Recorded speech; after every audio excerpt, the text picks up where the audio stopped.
Hello and welcome. Hope you're having a wonderful weekend. I am Sarah Anjum Bari, editor of Daily Star Books, and today I welcome you to a very special episode of Star Book Talk. Yesterday, we published a review of Tahmima Anam's fourth and latest novel, The Startup Wife, published by Cannon Gate in the UK and published by Penguin India in the subcontinent. We're all familiar with Tahmima Anam's work. She's an anthropologist and a novelist. Her first debut novel, A Golden Age, won the 2008 Commonwealth Writers' Prize for Best First Book. In 2013, she was named one of Granta's best young British novelists. She writes frequently for the New York Times, and in 2016, she was a judge on the International Man Booker Prize. Um, I loved reading her book, The Startup Wife, and we're here today to discuss what went into writing the book and her life as a writer and a reader. Tahmima Anam, I welcome you. How are you? Hello, Sarah. It's wonderful to be here. I really love Daily Star Books and the books page since you've become the editor. I think you're doing an amazing job. So it's my absolute pleasure to be here.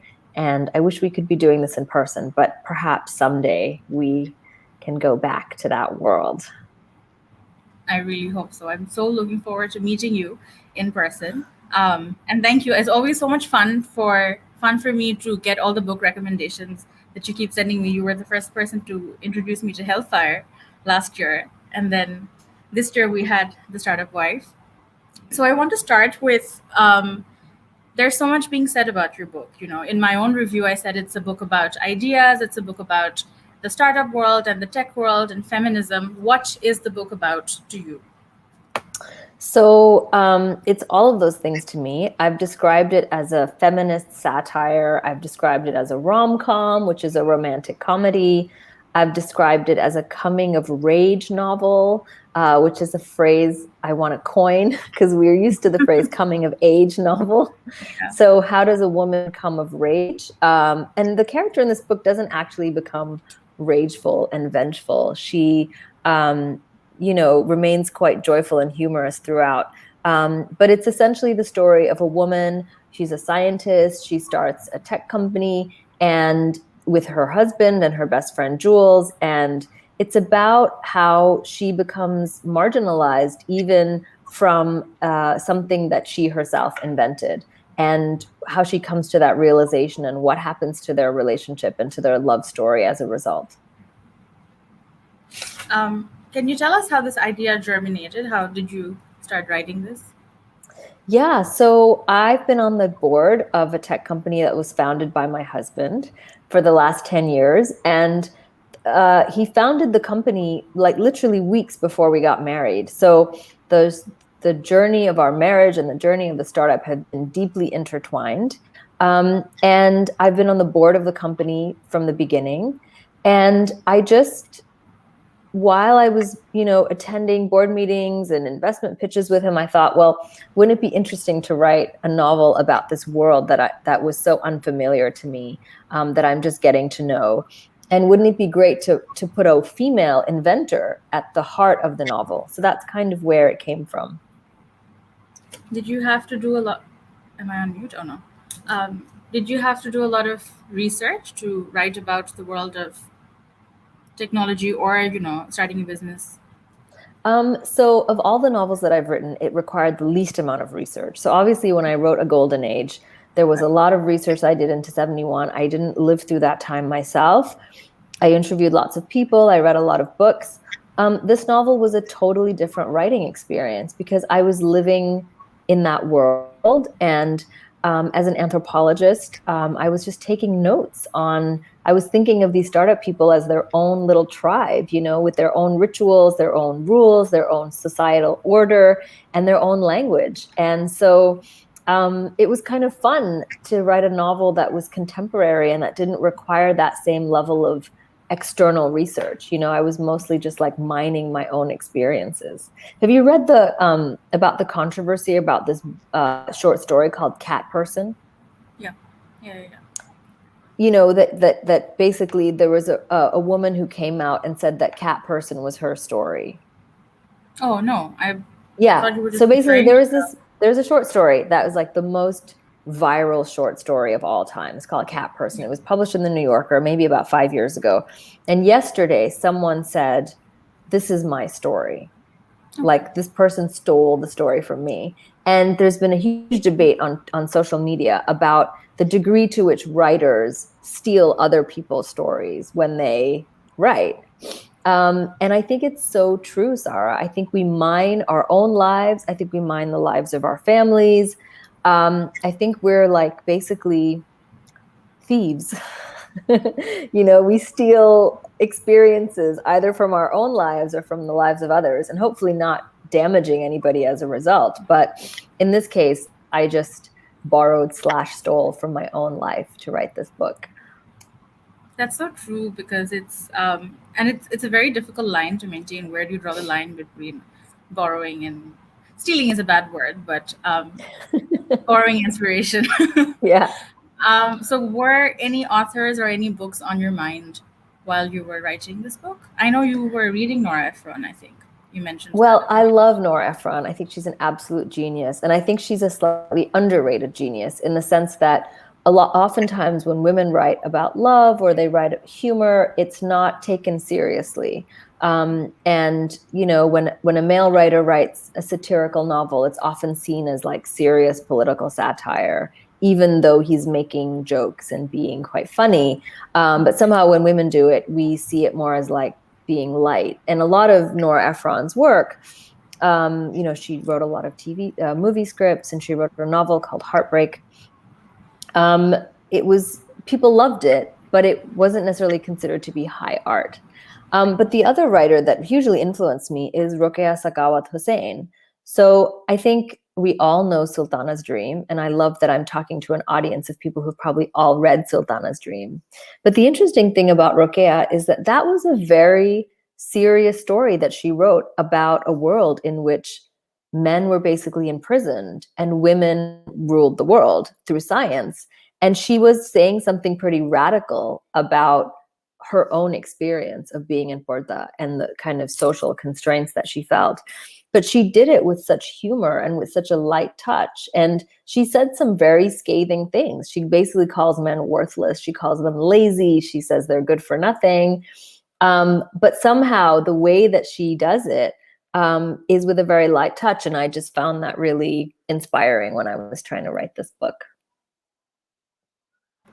I think that was one of my favorite things about this book as well because um, so when I read it, it felt like a rom com, as you've called it in interviews. But then when I sat down to write about it, I realized there's so much to address. There's I said, how many of these issues do I touch upon without giving away spoilers? And so I just think that the book does a wonderful job of not taking itself too seriously, not coming across as preachy. It's so fun and so light, and I kind of teared up a little bit towards the end because I was not expecting um, the story to take that direction. But so, what you say about men's stories being taken more seriously? I'm curious to know if you've had any male readers or how men have responded to your book so far. I think that's a great question. And I mean, sometimes when we talk about patriarchy, it's not just men, right? It's like we internalize some of those standards ourselves. So I don't want to create like a man versus woman sort of dichotomy. But I think for me, writing this book as a comedy took like me getting over a lot of my fears about whether people would take me seriously.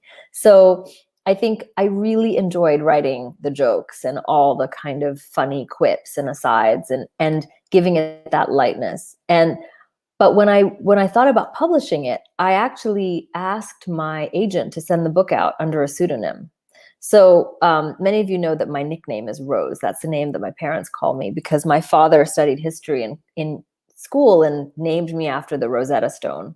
So my nickname is Rose. And I told my agent to send the book out under the name Rose Lanam instead of Tahmima Anam.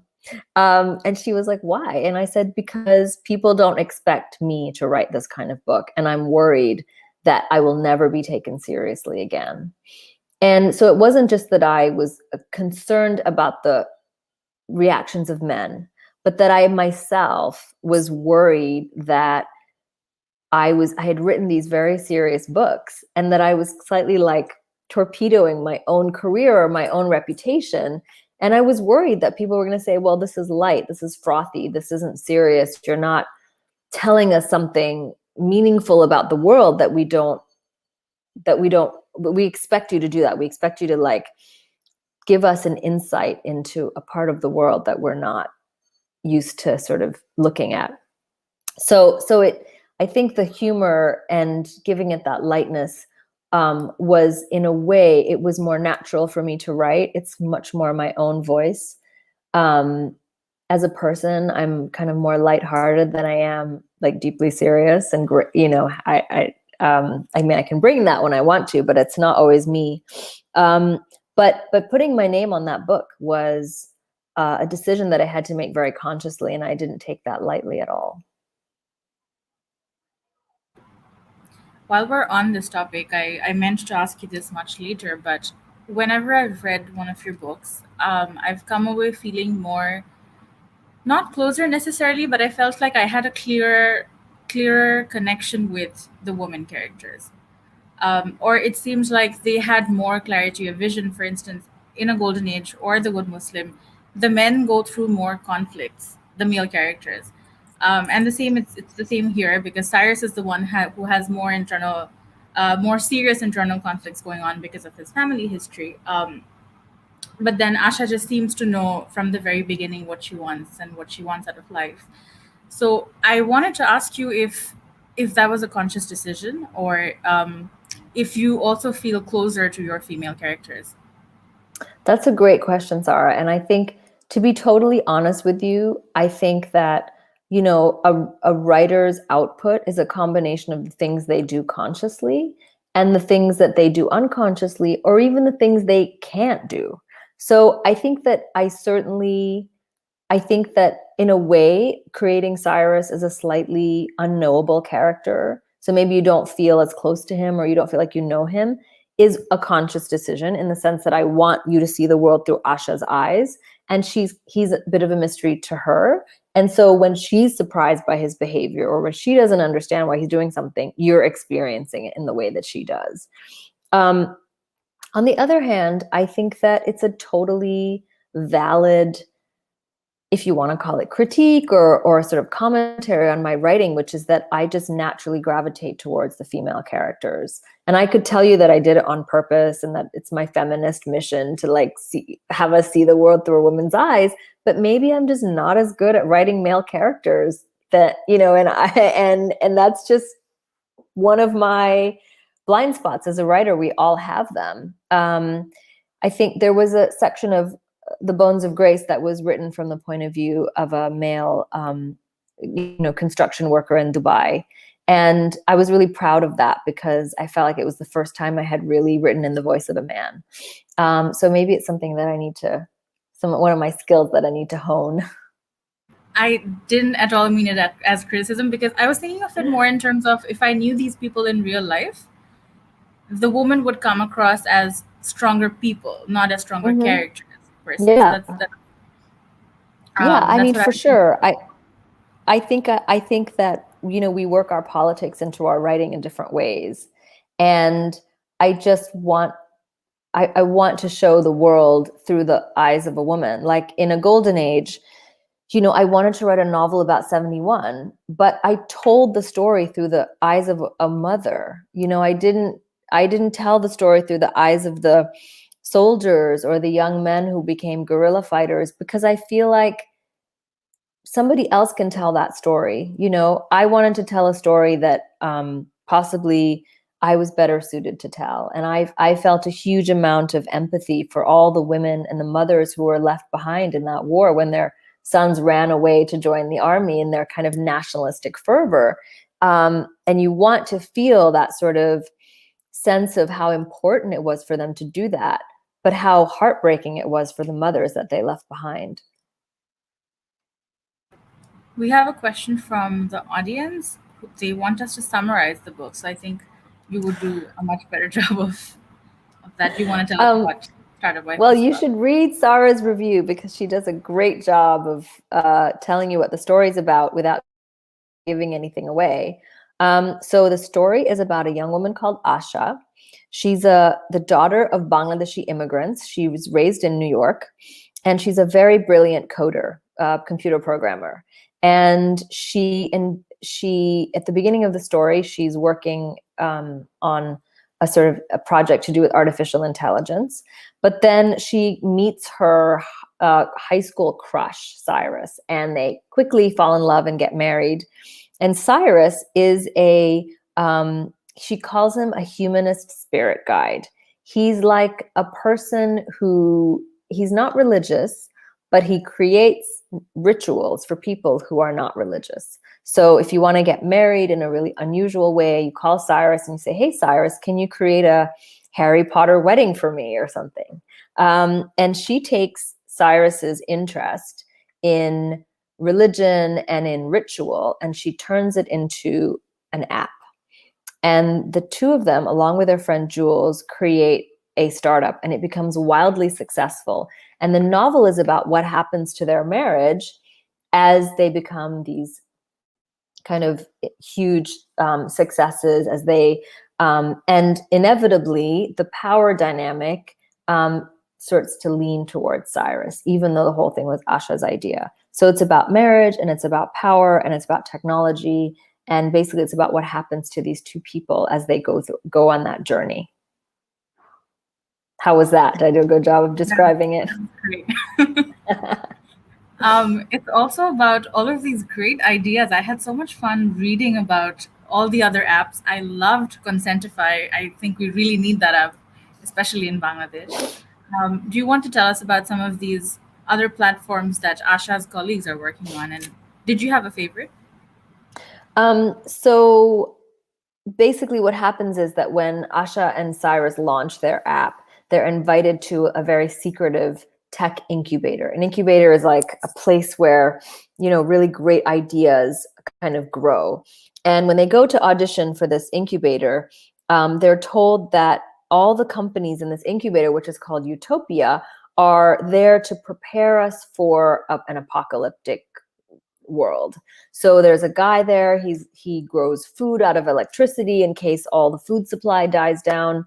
And there's all kinds of very quirky startup companies in that incubator. And I had a great time coming up with fake startups.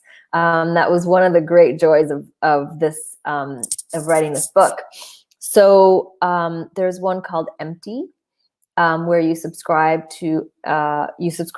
and then they send you an empty box every month, and you get to unload your baggage into the box. So it can be a tiny box, and let's say you have a little trinket that you remember from someone who broke your heart, and you put it in the box and you send it back to them, and then they like ritualistically get rid of it for you. That was one of my favorites. I love Consentify, which is when two people agree to whatever kind of sexual activity they're going to engage in before they engage in it. They like pre-agree, and then they sign up and they say, okay, this is what we're going to do. And that kind of brings in a lot of humor and a lot of jokes from people about that. So yeah, it was really, really fun coming up with all those fake startups. I even created a fake website for all the startups, if you're interested. If I put it in the chat, will people be able to see it? Sarah, you're on mute. They won't be able to see it, but we can put it up on our comment section. Let me just... Okay, cool.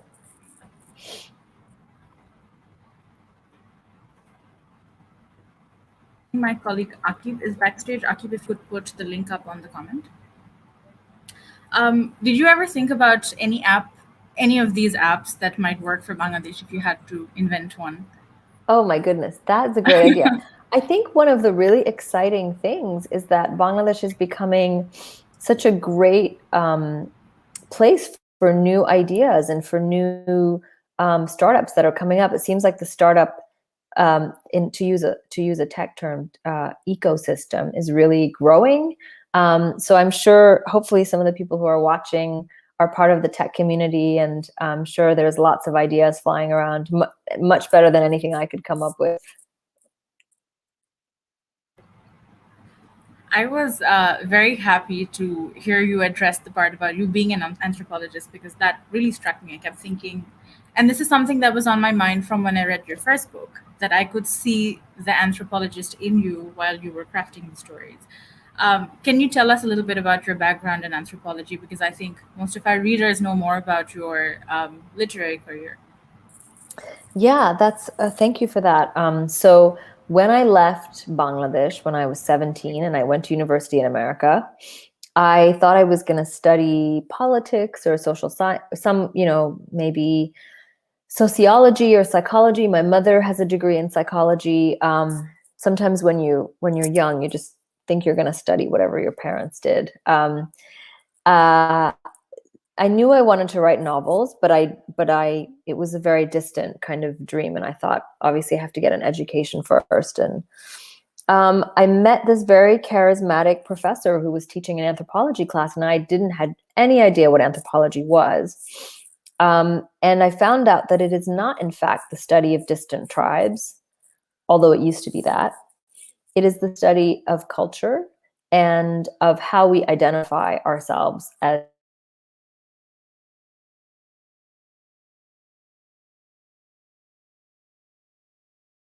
Sarah, sorry, you're on mute. That's fine. Can No, you I see thought me? I'd lost you. I thought, yeah, your Yeah, camera okay. went off. We're good. Are we good now? Sorry about that. So anyway, I started studying anthropology, and I did a PhD in it. And I realized that it was a perfect training ground for me to become a writer, because I was learning how to pay attention to the things that make up our culture. And I was also learning to see the world through other people's eyes. And one of the things you have to do as a writer is you have to imagine being lots of other people. So in the case of this novel, I pretended to be Asha, and that was a really fun experience for me. So you were always planning on becoming a writer, and anthropology was more of a detour? Is that what happened?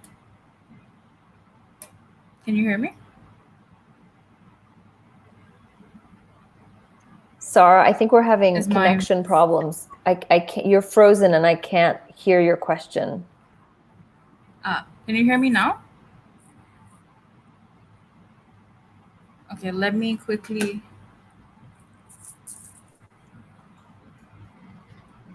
Hi.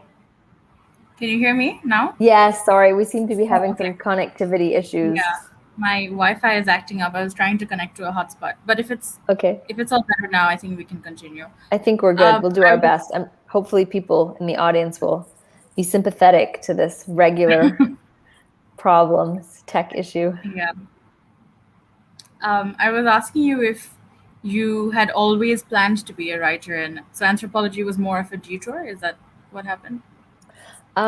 So I always wanted to be a writer ever since I read Midnight's Children by Salman Rushdie when I was a teenager. And I think he's responsible for a whole generation of South Asian writers. But I didn't have the confidence to pursue it when I was very young. So I published my first novel when I was 32, which, it's not super old, but some people, they come straight out of university and they publish their first books in their 20s and they're very, very confident. And I just didn't have that. And I went to graduate school because I got a scholarship, and I thought, well, I'll get this degree and it'll be something for me to do while I sort of think about what I want to write as my first book. So I was slightly undercover, and I really wanted my parents to be proud of me. So I thought if I did a PhD, I could sort of like be doing something that was socially acceptable while secretly thinking I was going to be a writer. And, that's the thing about becoming a writer. Like, if you want to be a doctor or a scientist, you just find out very quickly if you're good at math and biology and science. But if you want to be a novelist, you just don't know if it's going to work out. And I really respect anybody who, wants to be a writer, because there's so many uncertainties and you just never know how it's all going to work out. Yeah, that's very true. In fact, whenever we ask our viewers for questions for our authors, the first question is always, what advice do you have for aspiring writers? Because it's such a challenging journey, and yeah, involving all of what you just mentioned. So We'll do come you want back me to to that. try to, Sorry. should I answer that later? We can, I think, come back to that later because we do Yeah. have a few audience questions related to this. I Okay. wanted to ask you about when you wrote The Startup Wife. I think the latter half was written when the pandemic had already started. And then you sort Yeah. of incorporated into the book. Can you tell us a little bit about that? Yeah. So I wrote the whole novel before the pandemic. And I remember one of the last plane rides I took was to go to New York and meet my new American publisher, because my former American publisher rejected the book. She absolutely hated it. She thought it was really shallow, and she just didn't get it. So she, and this is just to tell everybody out there that everybody gets rejections. I get rejections all the time, and it's just part of your life anyway. But I was lucky enough to get a new publisher, and I thought, wow, I'm so excited. I'm going to fly to New York and meet them. So I used my air miles on British Airways, and I flew to New York, and it was November of 2019, I guess. And I'd written the whole book, and we had lunch, and it was a lovely meeting. And I came back, and my editor gave me a bunch of notes. So I started doing the edits on the book, and then obviously there was a pandemic and a lockdown, and everything changed. And I had already written the scenes where utopia is a incubator that's designed towards the apocalypse. And I thought, there's an actual apocalypse now. I cannot leave this out of this book. So the novel ends, and I'm not giving anything away here. The novel ends right at the beginning of the pandemic, where there's still no lockdown. There's still no kind of global sense of what's going to happen. And you certainly don't know where it's going to end, but you just get a hint that something major is happening in the world. And without giving it away, I just wanted to tell you, I think how the last thing that happens in the book is, it's not related to the pandemic, but I think it just works so beautifully to bookend, the good parts and then the scary parts of the book, which I thought it was wonderfully done. One of my Thank favorite you. scenes in the book is when Asha's mother, I write about this in the review, Asha's mother tells her that marriage is an epic poem. um, to me, that was the kind of, that cinched the entire plot, the entire story. And I was wondering if it did that for you as well, or did you have any other favorite moment in the book? Or can you talk about this moment a little bit, because just I'm very Sure. partial. Thank you. That's very kind of you. So, Asha's parents are immigrants. They're pharmacists, basically. They moved to New York. Her parents are both, they run a little pharmacy, but they both have very artistic sensibilities. So her father is a kind of frustrated novelist. He's been writing his novel his whole life. And her mother likes to perform in the Tagore Society plays of like Long Island, which is where they live. And so her mother is always like quoting Shakespeare and Rabindranath, and she's a kind of, and one of the reasons I portrayed them that way is because I wanted to give a sort of image of an immigrant family that wasn't the typical immigrant family. So when Asha decides to get married, her parents are actually like, কেন বিয়ে করছো? এত কম বয়সে কেন? Instead of saying কেন বিয়ে করছো না, which is what we expect those Bangladeshi immigrant, parents to say to their children.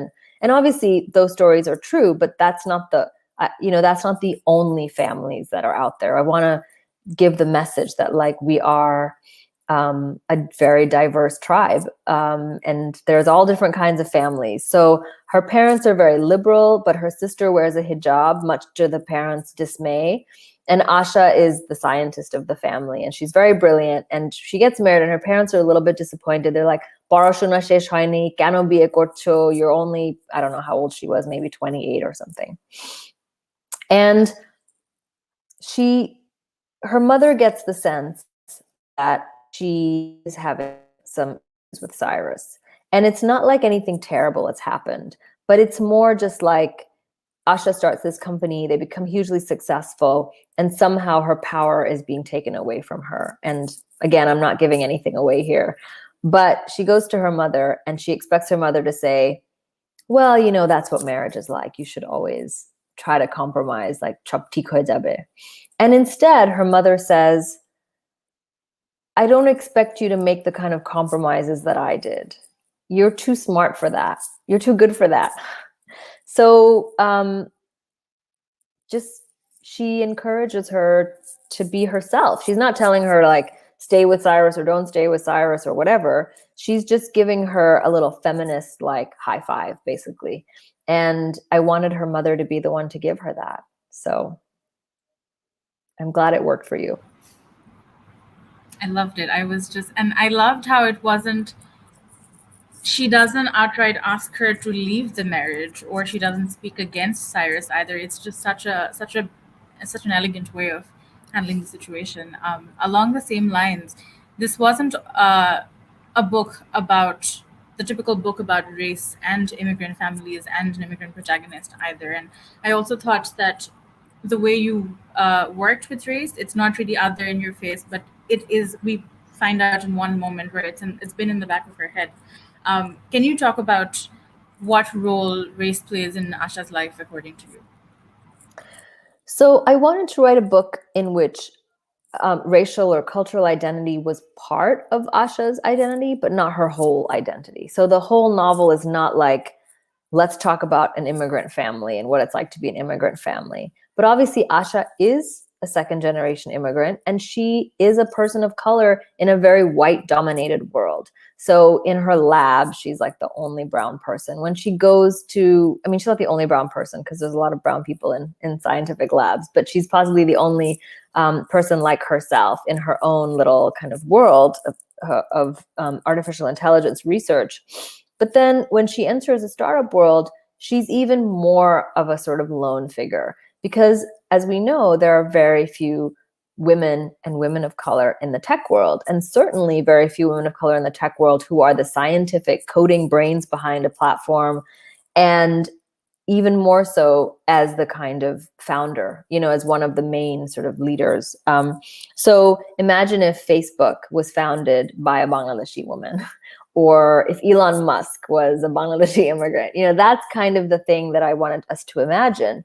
And as the story continues, you realize that so many of the limitations that she's facing is because of all of these intersubjective and interconnected identities.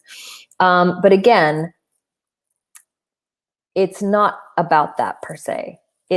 That's one of the threads. So race is one of the threads. Gender is one of the threads. The fact that she's an immigrant is one of the threads. The marriage, her position in the marriage, all those things work together to give Asha the subject position that she has, which is she thinks she's on top of the world. She thinks she's getting exactly what she wants. She has an amazing husband. She has this business that's hugely successful. But even she can feel marginalized. Even she can have her power taken away from her. And I guess that's the real message of the story is that, you know, patriarchy kind of rears its head no matter who we are. And that's just a sad reality of the world. It is. We've been talking for half an hour. I think we have another half an hour, so we can take a few audience questions. One of them is from one of our columnists. He's a professor at Jahangirnagar University, Asra Chaudhary. Asra sir is asking, is Cyrus based on Cyrus the Great of Persia? I'm guessing not. So yes, that's a great question. Yes and no. I gave Cyrus that name so that when he becomes really famous, people start calling him Cyrus the Great. And Asha gets to be like, God, I'm married to Cyrus the Great. That is really annoying that everyone's calling my husband Cyrus the Great. So yeah, he's not based on the character of Cyrus the Great, but because Cyrus the Great is a kind of very commonly understood way of thinking about that name, I sort of used that. And then I gave him a very ordinary last name. So his name is Cyrus Jones. Yeah. We have another question from Maisha Islam. She's asking us, what is your favorite book among all your books? Which one is your personal favorite, and which character is closest to your heart? Oh my God. Well, you're looking at my bookshelf. I have literally hundreds of books up there. It's very, very difficult for me to name one, but I would say Beloved by Toni Morrison is the best book I've ever read. And I read it almost every year. I read it from the beginning. I love it so much. It's absolutely extraordinary.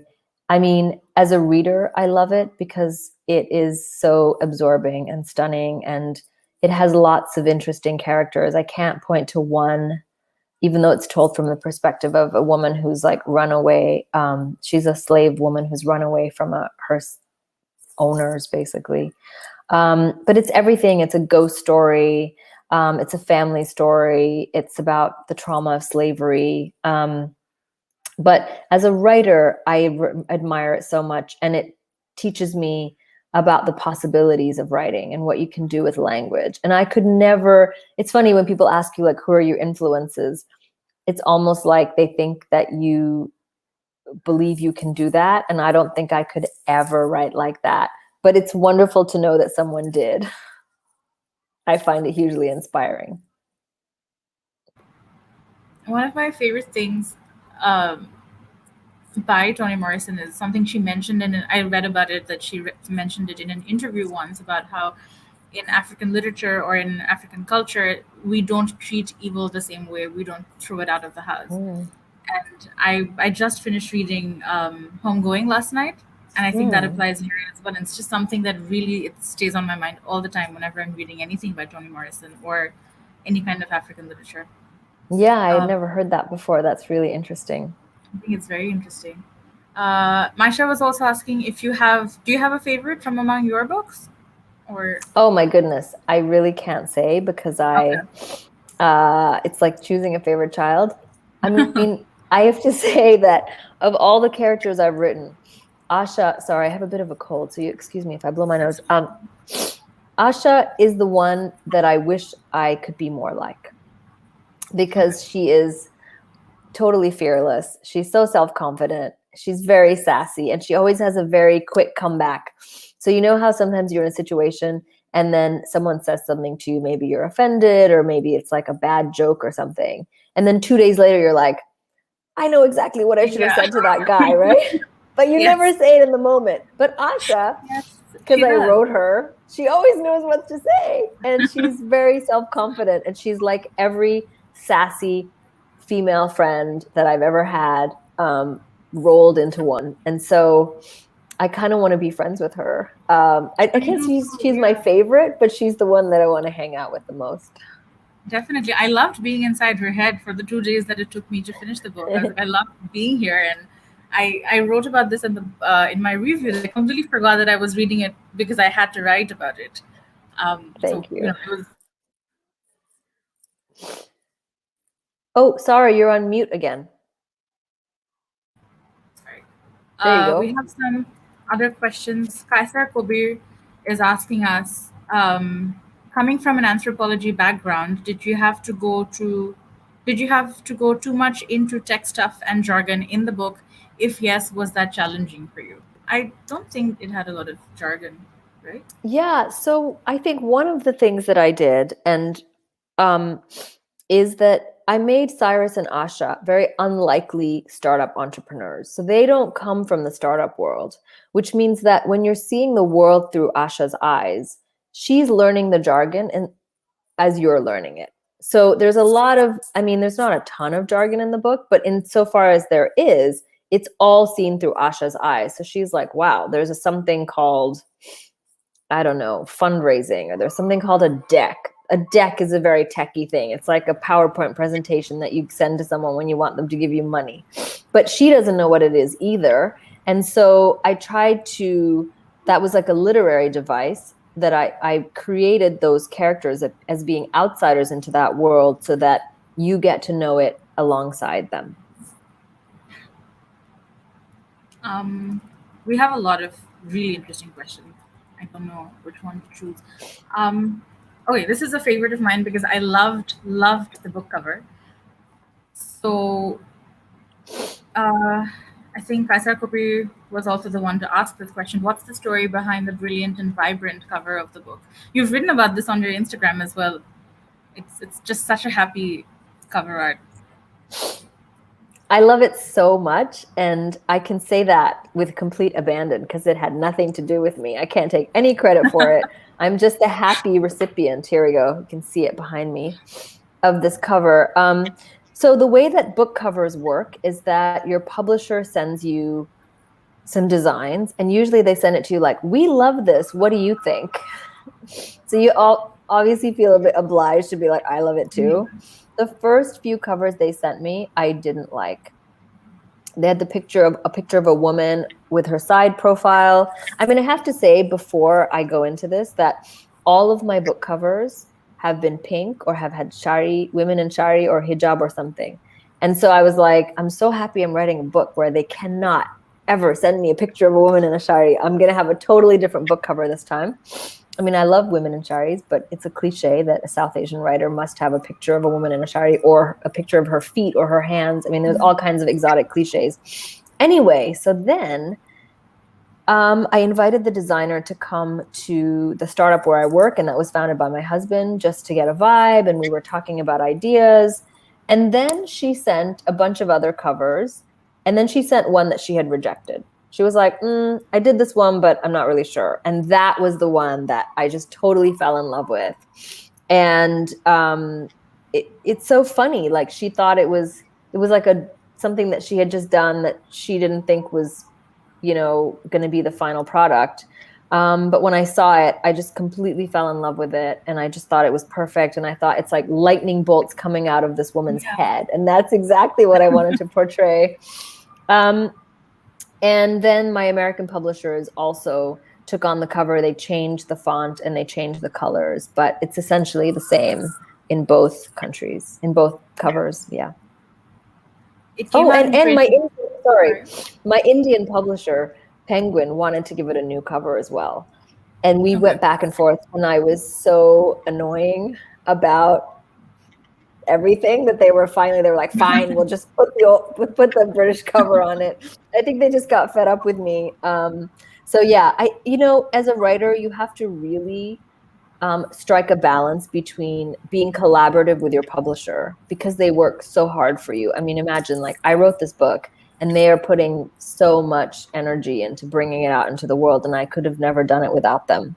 And also sometimes standing your ground and saying, you know what, we have to get this right. So I'm always sort of hoping not to be that one author that everyone's really annoyed at because she wants to make so many changes to her cover. But luckily, this cover was an absolute win for me from the beginning. Sorry, that's a really long answer to your question, but... No, I love the cover. I keep taking out the print issue of the Daily Star from yesterday, and I just keep staring at it just because it makes you so happy. And then I know, I love what you did with the... Yeah, you should, if you save me a copy, I would love to see it in real life. Definitely. Yeah. And I think it was Akib, he's the editor of Shout, and he added some binary zeros and ones and some little hearts. But I don't think they were visible on the digital version. And so I'm very excited about. Cool. But it's because of the cover art. He kind of just rearranged. Yeah. Thanks, Akib. The rest of the questions we have are about writing. We just have 15 minutes. So I wanted to ask you something. So much of The Startup Wife is about relationships with parents, maybe more so for Cyrus and Jules because they have these traumatic experiences. But the kinds of careers we choose, in my case, the kinds of books I read had so much to do with my parents. So what role has your family played in your journey as a reader and a writer? Do you discuss books? Do you discuss writing? Oh, I'm really curious to know how your parents influenced your reading habits, though. Tell me yours first, and then I'll tell you mine. Well, I think it's common with, it's not something unique from other readers, but my grandmother is an author. My other grandmother was a professor of philosophy, and my father was always, he'll become obsessed with some topic or the other and have these, he'll go into a filmmaking phase, and then we'll have books on filmmaking. Wow. And astrology. And he's actually very fascinated with your book. He was asking me because I was looking at my review, and he asked me what it's about. And then I told him, and he's like, oh my God, that's a brilliant premise. And he sat my mother down and then he told her about it. It was a whole thing. I want to know what your parents think of the book once they've read it. You must tell me. I have to get them to read it. So it's mainly because of my grandmother and my father. And just this fascination that my dad has always had. Like, he's never told me to read something specific, but just seeing the way he becomes obsessed with some topic or some genre has really rubbed off on me. Has that been the case with you? So I come from a very bookish family, as you know. My grandfather was a satirist and a journalist and a writer, and obviously my father is a journalist. But there were very few novels in my house when I was growing up, because my father's reading taste, was so much into nonfiction. He was like a young political activist and a debater, and we just had every single nonfiction book you could imagine on every subject: history, economics, philosophy, politics. So reading novels and writing novels was really something that was maybe like going back to my grandfather, who unfortunately I never got to know because he died when I was very young. But it certainly is, we don't sit around and talk about books. I mean, we don't talk about novels in my family because I'm really the only person who writes them and really who reads them. And it's funny because I think writing novels was like my little act of rebellion. Not rebellion, but just like doing something that was very different. And my parents are both, my mother runs Manusha Jono Foundation. She's very much an activist. My sister is an activist. And although she's a very big reader herself and she loves to read novels, but I have come from a very nonfiction family. I come from a very like social justice, social activism. My mother still takes to the streets of Dhaka to protest whenever something terrible happens, which is, quite often. So I think that the sort of more fictionalized, like the novelist in me, it comes maybe skipped a generation. So I was very encouraged to be a writer, but there weren't a lot of like novels in our house when I was growing up.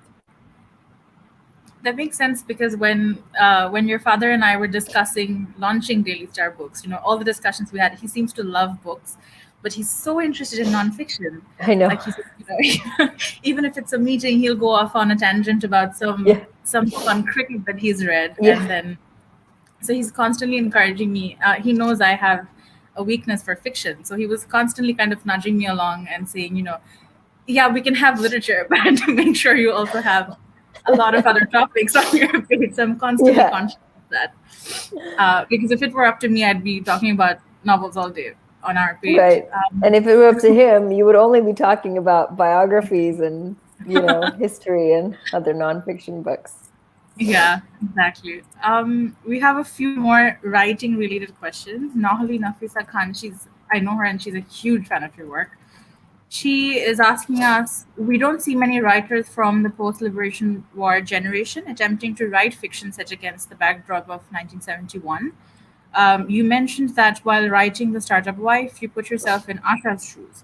How did that process work while you were writing A Golden Age, when you were peeking into a time that you haven't lived in, and what inspired you to pick this period for your first book?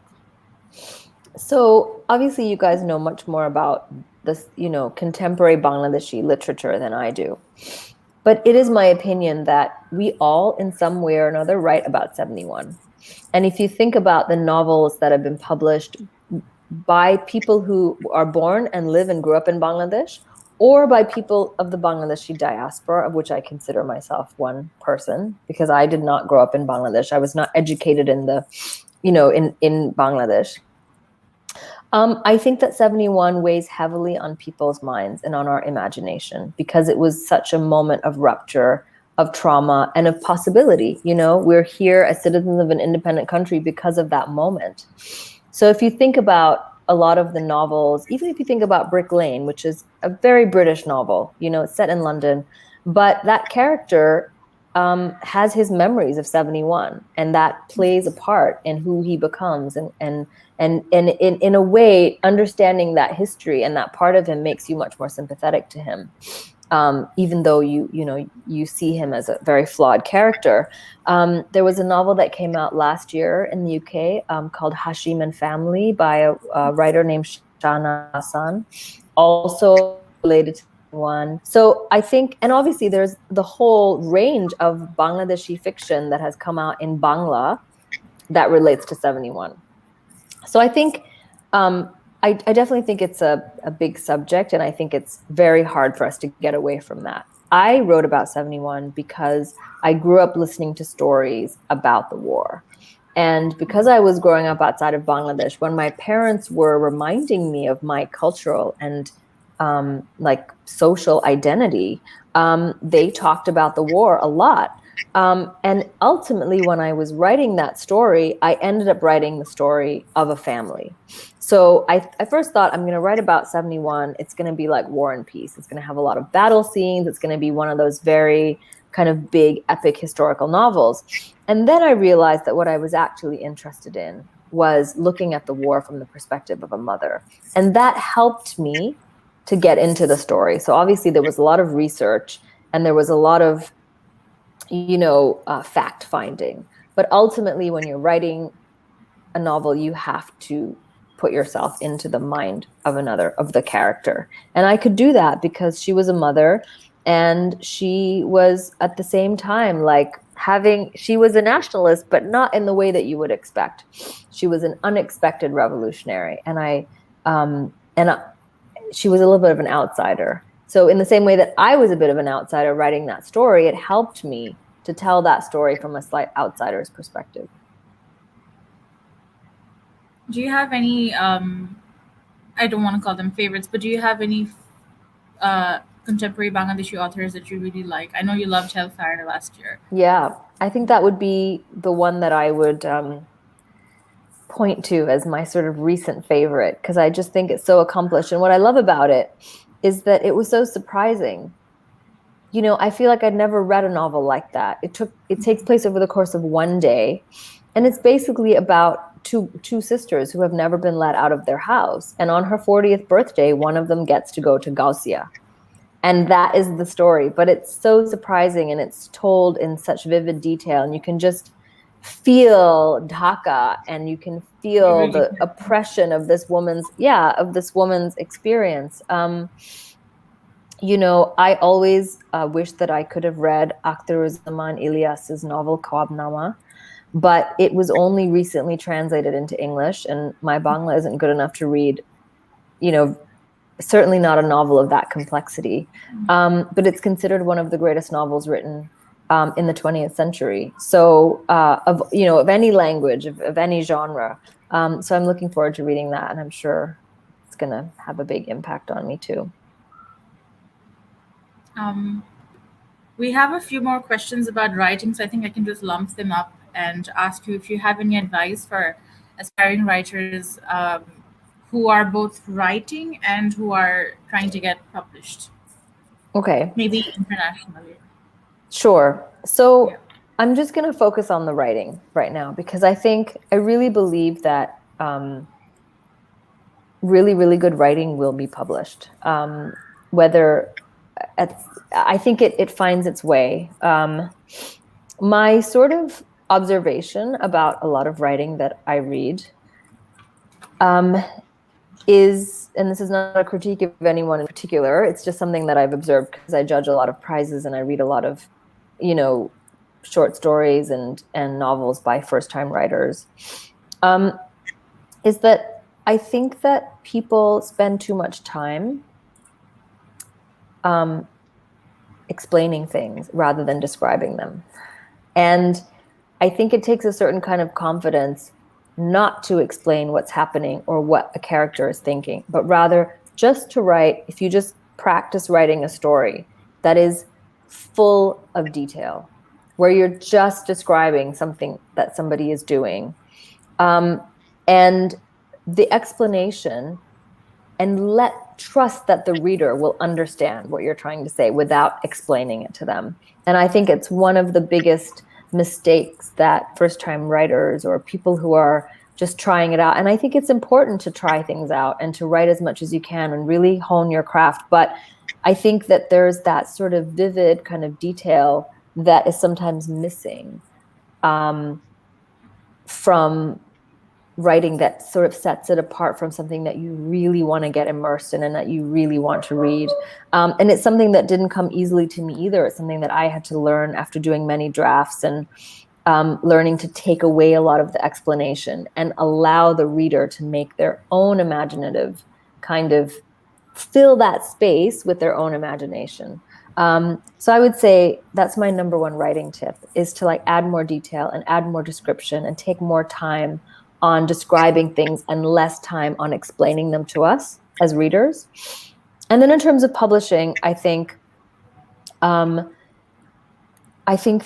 it's a very mysterious world, publishing. I even don't really understand it myself. But the beauty of the internet is that if you really, really believe that you have written something that is earth-shatteringly good, you should go into the acknowledgements pages of your favorite book or the book that you think your book most resembles and find out who the author thanked. They always thank their agent. They always thank their publisher.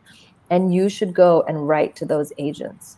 And they always say they don't take unsolicited manuscripts, but they do. They read everything. They will at least read the letter that you write to them describing what your book is. Don't send them your whole book. Write them a letter. Tell them what you think the book is about and give them a brief description. And if they're curious and they want to read it, they will write back to you. So I would just say, just put yourself out there and, do your research and find out who's the right person to read your book and just write to them and they will read your email. Somebody in that office will read your email. It's not going to go unread. I think that's very helpful advice. As far as I know, you also attended either an MFA program or an MA program in creative writing. Do you think one really needs to study writing as a craft in order to get published or to be a good writer? I don't think one needs to. I mean, for me, the reason that I did it was because I lacked confidence and I wanted a safe space to kind of try things out. And I learned a lot, and I learned a lot from the teacher, but I also learned a lot from my fellow students, and I saw them as like fellow readers. So I thought, well, here's a group of 10 people who have no interest in Bangladesh and who have no reason to read my work. If I can get them interested and engaged, then I'm doing something right. And I was, workshopping the first drafts of A Golden Age with them in that workshop. So I think if you have the opportunity and the ability to do something like that, I think it can be really, really worthwhile. Not because they're going to teach you how to write, but because you're going to find your tribe. You're going to find a room full of other people who also want to be writers. And that can be very exciting. And my last tip, because I know we only have one more minute, is George Saunders recently wrote a book about creative writing. I think it's called like A Man Walks into a Pond or something like that. Anyway. Swim in a pond. Something to do with swimming in a pond. Yes. Yeah, swimming in a pond in the rain or something. Yeah. It is absolutely brilliant. I would recommend anybody who's an aspiring writer to read it because he basically uses Russian classic short stories to give you lessons about creative writing. And he is like a master of the short story. So if you get a chance to get that book, I would highly recommend it. Have you had a chance to read the other book? I can't recall the author's name, but it's called Writing Craft in the Real World or Writing in the Real World. No, I haven't read it. It's supposed to be really good. I'm waiting to get my copy. Okay. Are you reading anything exciting these days? I get sent a lot of books like before they're published. One book that I recently read is called Black Buck. It's by an American writer called Matteo Ascaripour. And it's also about the world of tech, but it's more of a thriller. And it's about a Black man who enters this world of tech and kind of what happens to him. And I love books that are like giving you a sort of social and political message while also entertaining you. And I tried to do that in The Startup Wife, and he definitely does it really well in his book too. Great. I think we've been speaking for exactly 1 hour. I just have one last question for you. Of course. What role do you think fiction plays now in this age of social media and digital journalism where, there are so many other things to read and consume? do we still need books and why? And sort of like a second part to it is what role does activism play in literature, in your opinion? So, of course, as a novelist, I will tell you that books are still essential, despite all the other media that we now have access to. So, if you think about all the ways you could spend your time, it used to be you could read a book or you could go out and do something. But now your phone has like literally like hours of entertainment for you, whether it's like scrolling Instagram or reading the news or you're getting so much information from so many places. I would say that novels are still the only way that we can really try to get into the minds of other people, where we can really imagine what it's like to be someone else. And I think that the more you read, the more empathy you gain, because you're like, oh, I just saw the world through someone else's eyes. It's possible for me to escape my own subjective prison and enter the mind of someone else. And I think that can only be a good thing. I think that's a wonderful note to end on. We probably don't have any more questions, so I just really want to thank you for taking the time out to talk to us and for writing such a wonderful book. I hope we can have you back with us again.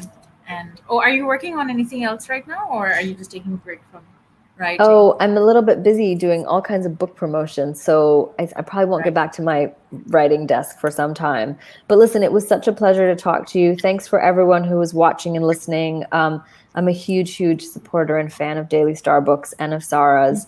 And so this was a real pleasure. Thanks very much for having me. Thank you so much for joining us. To everyone who's watching, I'd like to remind you you can read the review of The Startup Wife. It was published yesterday on the Daily Star Books. Also, please read us every Thursday. We come out in print every Thursday, but we're publishing articles and book reviews related to literature every day. So follow us on Facebook, Instagram, Twitter, and LinkedIn. And thank you for watching. Bye.